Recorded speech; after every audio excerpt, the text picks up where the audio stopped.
Hi everyone, it's Fitz with the Daily Delivery. Hope you're doing well. I am doing great.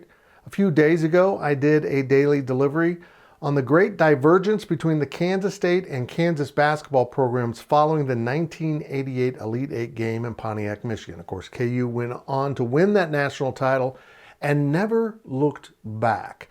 Why? Because Kansas made a trio of brilliant coaching hires, starting with Larry Brown. Yes, he got them on probation, but he elevated their expectations and their level of play, maybe through cheating, but it happened. And Roy Williams took over, and now Bill Self, who I think is the best of the bunch, has Kansas back in the Final Four.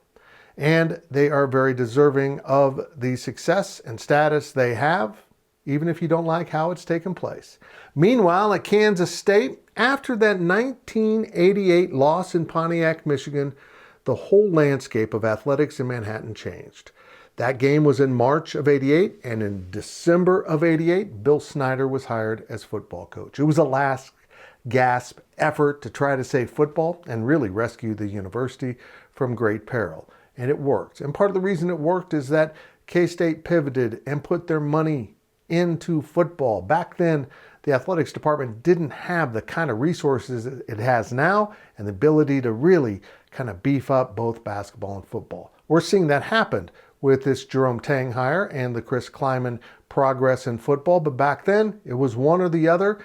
And I think K-State correctly picked football. It is the prominent money earner in college athletics, and Bill Snyder took K-State to heights no one ever imagined. Now look, would I like to be really good in basketball and football at the same time? It's not easy, and I understand that, but it is possible now for Kansas State because the Big 12 budget allows that. But after Lon Kruger left, he left in part because the money wasn't there to build an indoor practice facility, and that wasn't built for 20 years. They hired Dana Altman, who was just too young in his coaching career and wasn't ready for a Big 8 job, and he moved on to Creighton and seasoned himself as a coach and probably as a Hall of Fame coach now. Then followed Tom Asbury and Jim Woldridge, and those were failed hires too. And right then and there, K-State basketball seemed to lose all of its traction in its basketball history, one that was so rich from the late 40s all the way through that Elite Eight, coached by Coach Kruger, and then a few years after that. Kansas State's now hired Jerome Tang to take over the basketball program, and hopes are he will get it roaring alongside Chris Kleiman on the football side for years to come. Only time will tell, but it's fun to think about.